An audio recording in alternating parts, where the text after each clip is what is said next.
Hey Barneys, we're learning tunes to free up our mind so that we're not just fully focused on the music, but we're also focused on the lyrics and on actually worshipping as we play these worship songs.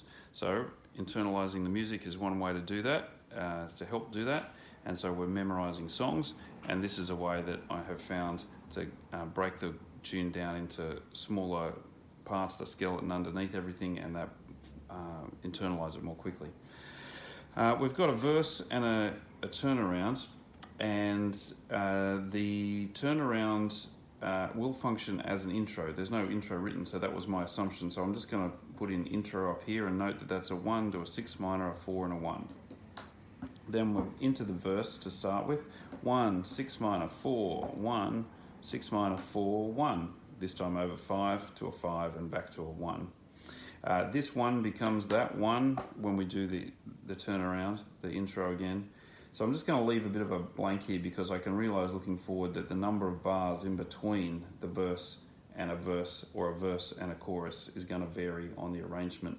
They're not the essentials to the structure of this, the chord progression of the song. They'll be essential to know when you're playing it. But at the moment we're focusing on the elements of each of the sections. The chorus is a 4 chord to a 1, a 6 minor and a 5. It's got a 5 with a 4 over it. If that melody note was a C, that would be the 4 against the G, and that 4 would be quite important then, but it's not, it's a D, it's the 5 of G. So I'm just going to write 5 in here to keep it simple and moving forward.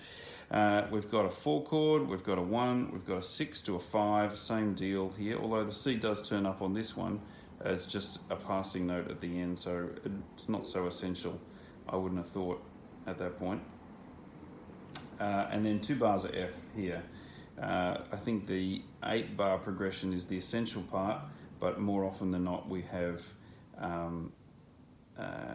when the choruses, I'll note over here, don't follow a chorus, they have a double. If it's just the 1, this DS later we'll see takes us back to the sign. So the chorus is really 8 bars long. It's just what you do in the transitions, whether it's an 8 or a 9 bar section.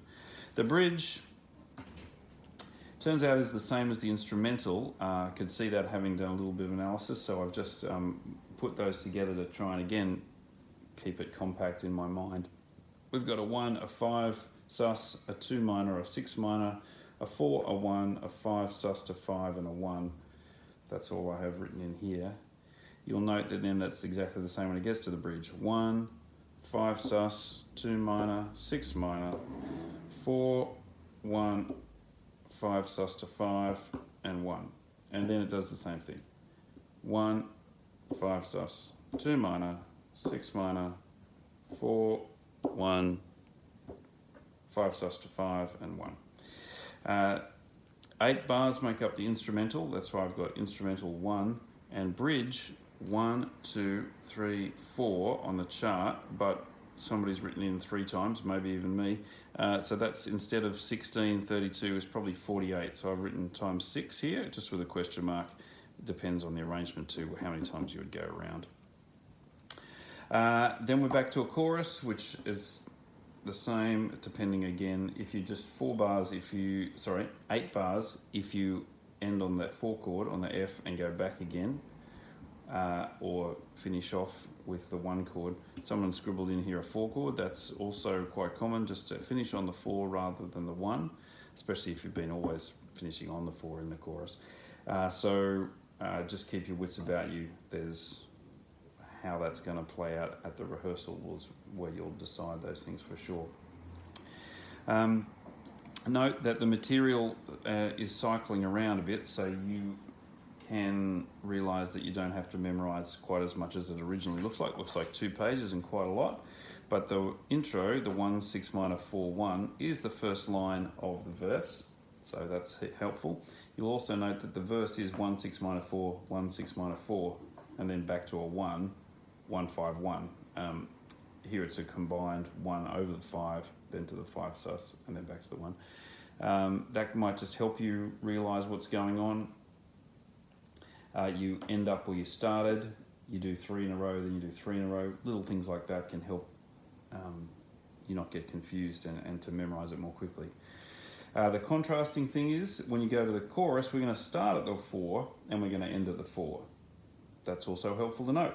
And you note that's pretty much the same progression, 4, 1, 6 minor 5, 4, 1, 6 minor 5 bunched up and then back into a 4. So you finish where you started. A bit more different in the bridge, 1, 5, 2, 6, 4, 1, 5, 1.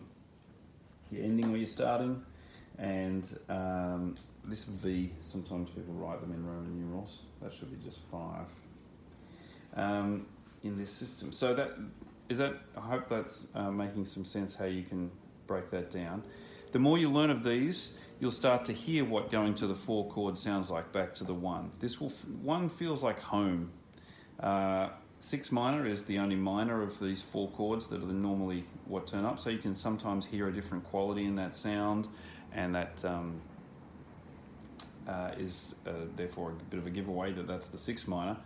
The 5 is always, to me, feels unsettled, as in it's very hard to just stop there. It always feels like it wants to keep going, and very often the 5, when you're getting towards the end of a section, will be really pulling back to the 1.